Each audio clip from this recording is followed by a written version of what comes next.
Oh, hey everybody. Welcome back to This Is What We Do. I'm Bruce. Hey, what we're working on now on the old Dodge truck is putting in a fuel cell. As you know from our previous ladder bar project, we had to omit the existing gas tank because the ladder bars were in the way. So now we're trying to get this put in the truck instead of using our fuel can, and hopefully this will come out pretty good. Not that difficult a project, but it's just something we got to do. So I believe this tank is a 10-gallon tank. If my memory serves me correctly. This came out of an old circle track car that was disposed of a while ago. And what we're going to do is we're going to take this crossbar out, which I sprayed it down the other night with some PB Blaster, so those bolts should come out pretty easy. And then we're going to start getting some measurements, and we're going to have some flat bar. We got to bend, sort of make like a saddle down in here, and then this tank will drop down inside of it. Um, this is the vent tube. This is just something that was jury-rigged on there to keep moisture out of the tank. This is the pickup tube on this side, and there's another oddball hole over here that got drilled in the tank. We're just going to put a cap in that. I have to order that. I just discovered that this morning when I got this out of storage, so I'll have to order a cap for that. But let's get some stuff together and get going here. All right. Get this out of the way. And these bolts should come out really easy.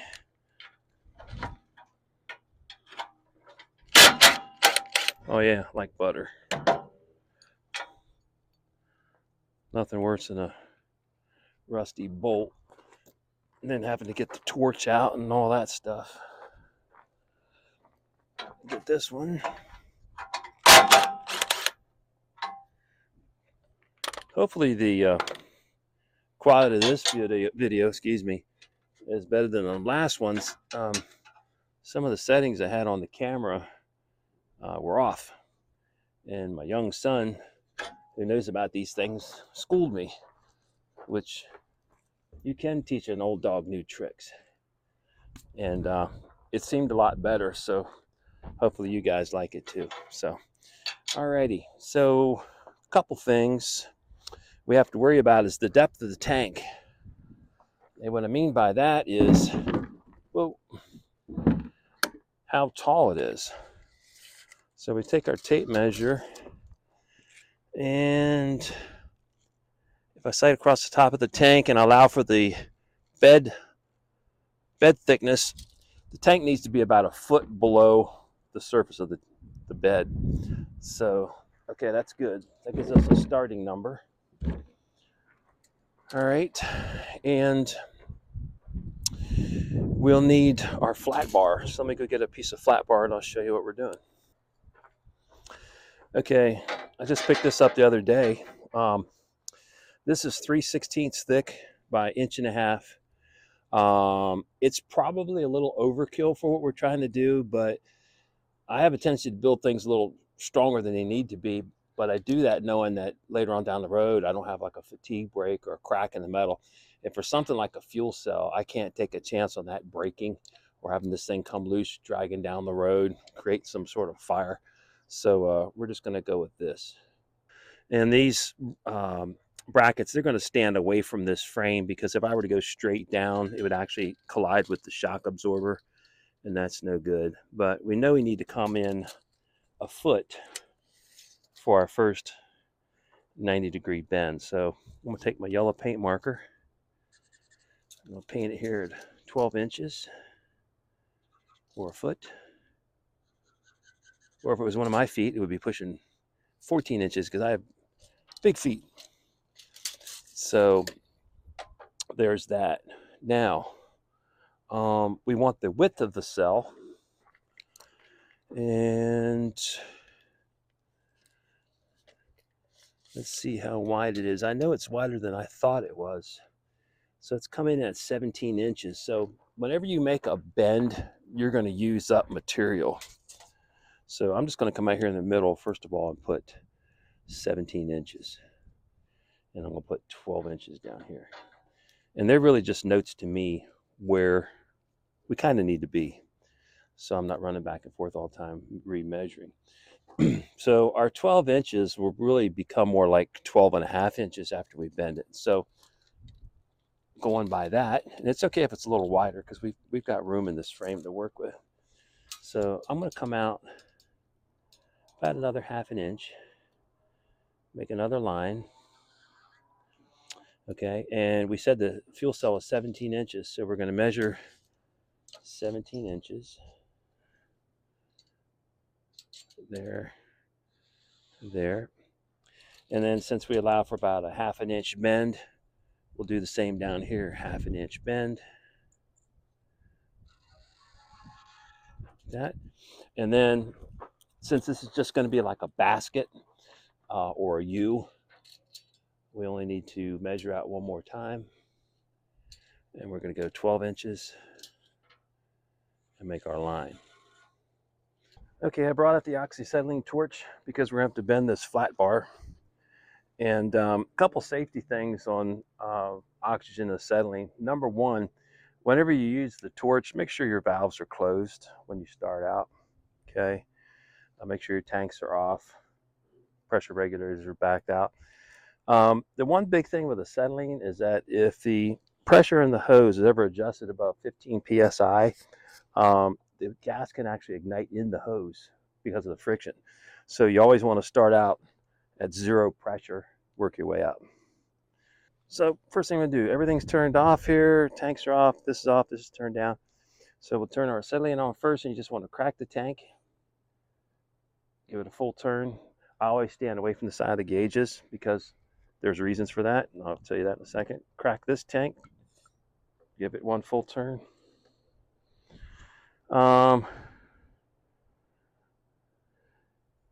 I'm running around 20 psi on the oxygen because I'm not actually going to be cutting metal, just melting, heating it up. And on the acetylene, probably about 8 would be plenty. Okay. And let's go ahead and get this thing fired up.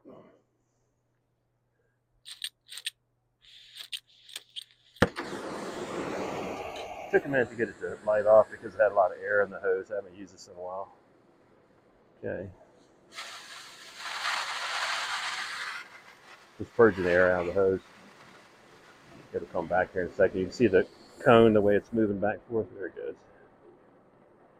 All right. Now what we're doing is bringing in the air till we have even blue cones. Okay. Not enough air, so now good to go. All right. So let's give it a whirl. And we're basically just going to heat a red band right down the middle of this piece of flat bar. I'm not going to go crazy with the heat. We just want it to bend. It's starting to turn red.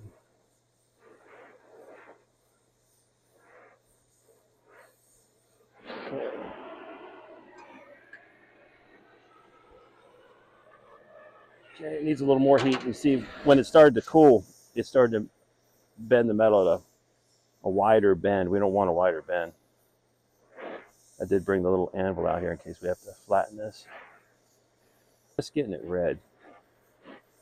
I'm not actually trying to cut it by any means. Okay, and we're looking for a rough 90-degree angle, something like that.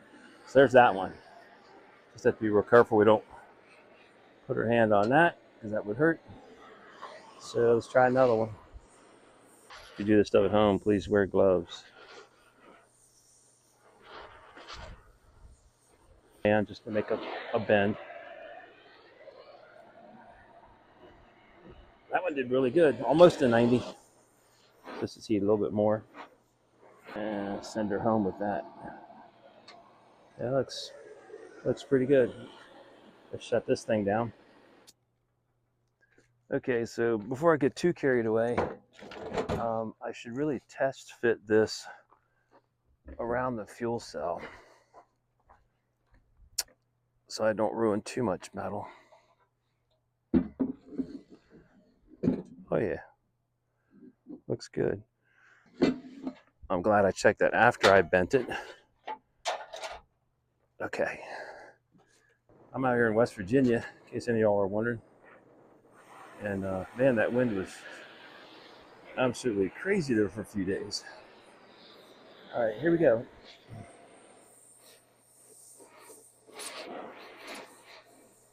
It's pretty good. Like I say, it doesn't have to be perfect, but if you're trying to make it right, let's try and make it right. Get my hand out of the way there. Because if you try and bend it when it's not red, it's not right. It uses up a lot of metal. The bend becomes crooked. You want it just cherry red. And I'm bending it over a sharp edge to help bend it where I want it.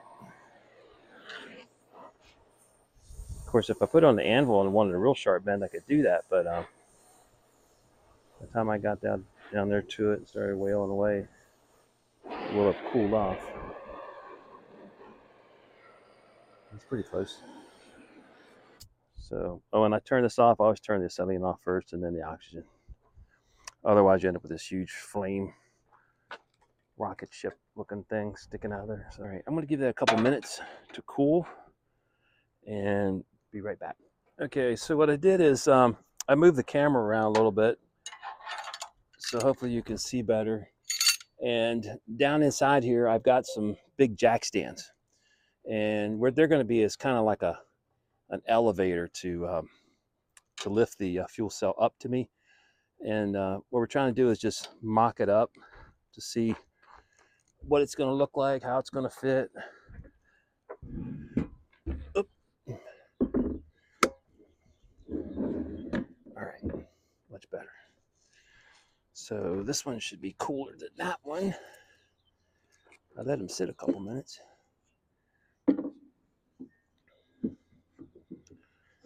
Like I say, this is just mock-up. I've got a couple holes already in the frame, which works really good. I hate to keep drilling more and more holes. And my thought is to use any existing holes that might be there. Is that going to even fit in there?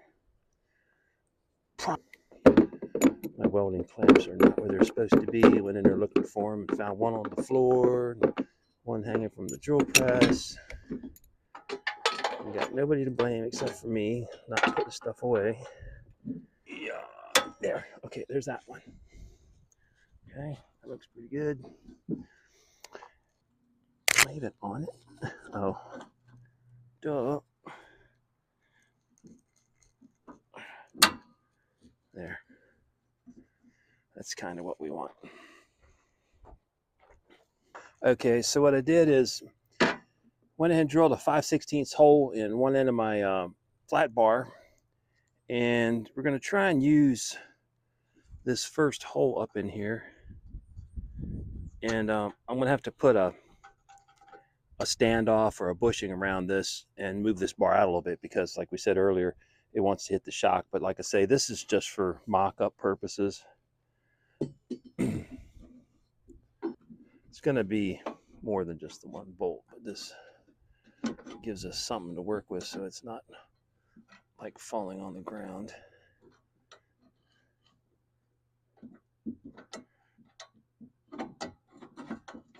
I'm on. There you go. Okay, and we'll clean all those sharp edges up. Excuse me. Let's see if we can do this again. Hello, where are you? I see you. I'm on. Come on. Yeah. Thank you. All right.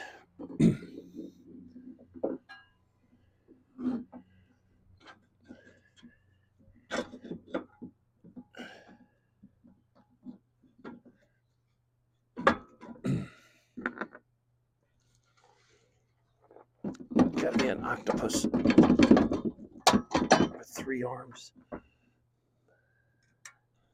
Voila. Okay. We're getting there. Okay. So now we got to figure out where we're going to put Where'd my paint marker go?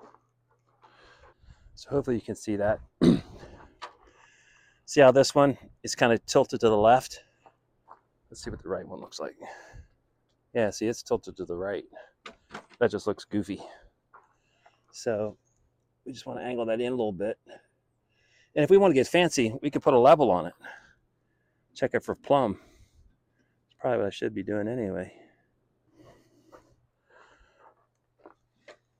So we're checking for plumb.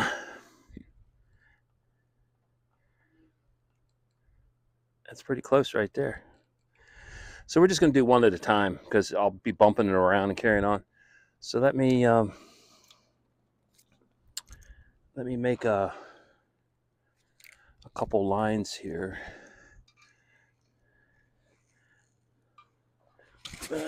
Excuse me if I'm in the way. A line there, a line there. So basically, what I'm doing is I'm just transferring line of sight to the top of this plate. We can throw some undercoating over this later on, hide all this. Okay. And we've been working off of 3/4 inch inset on that. So we'll drop it down. Let's see, 3/4 inch about there. Okay. But we want to put 2 bolts in there, so we're going to have to move that. This one's got to come up. Make that one there. And we'll ignore this other one. So let me get a drill and drill that out.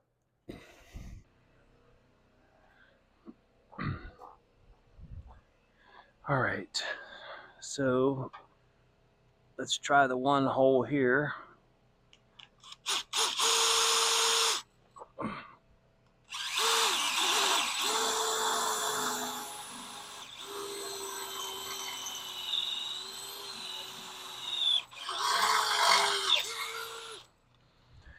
Okay, it took a little finagling, but I got this drilled out. Had to cut off a little bit of the flat bar. It was just a tad too long, which is okay. Got that one roughed in. I'm going to go ahead and take that one off, drill that one out.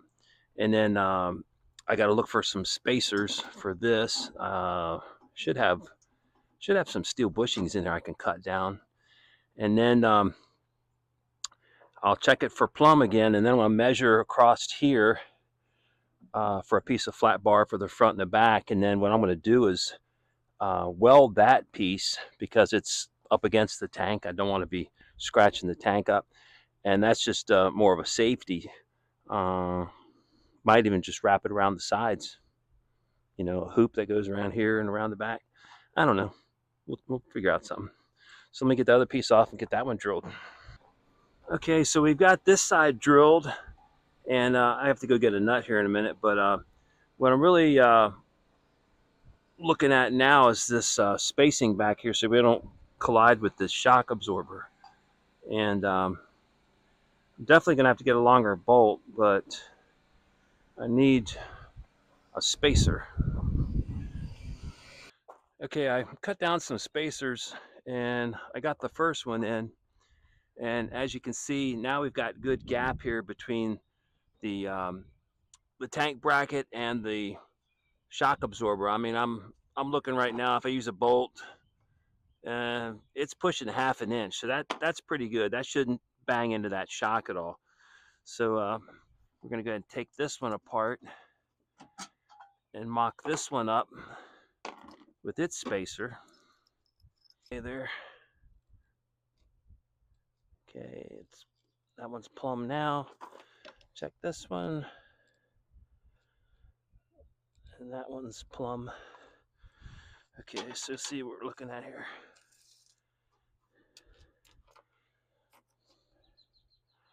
18 7/8. 18 7/8. Okay, so we've got our rear piece cut now. That's going to fit in there like that. And now what we got to do is start measuring for the bottom piece. So let me grab my measuring tape. we know the tank is 25 inches and it's 9 inches tall. 25 inches. All right. Let me see what I can come up with here. Okay, we're starting to wrap things up here for this evening. As you can see, excuse me, the sun is starting to go down, and it's temperature's dropping fast. It probably about 45 here right now. So we got our bottom piece bent. That's what that looks like. That'll get welded in underneath the fuel cell. And this is our back piece. We cut that down. That'll go across the back. And then tomorrow we'll cut another piece across the front, get that mocked up and in. And then we get everything the way we want it. We'll throw a couple tack welds on it, take the whole framework down out of the truck, weld it up, check it for fit one more time, throw some paint to it, bolt it in, and it'll be almost done. I'll have to order one of these fittings to block off that hole. Of course, I have to come up with some more fuel line and stuff like that, but we'll just treat that as another day. So we'll be back in the morning. Take care.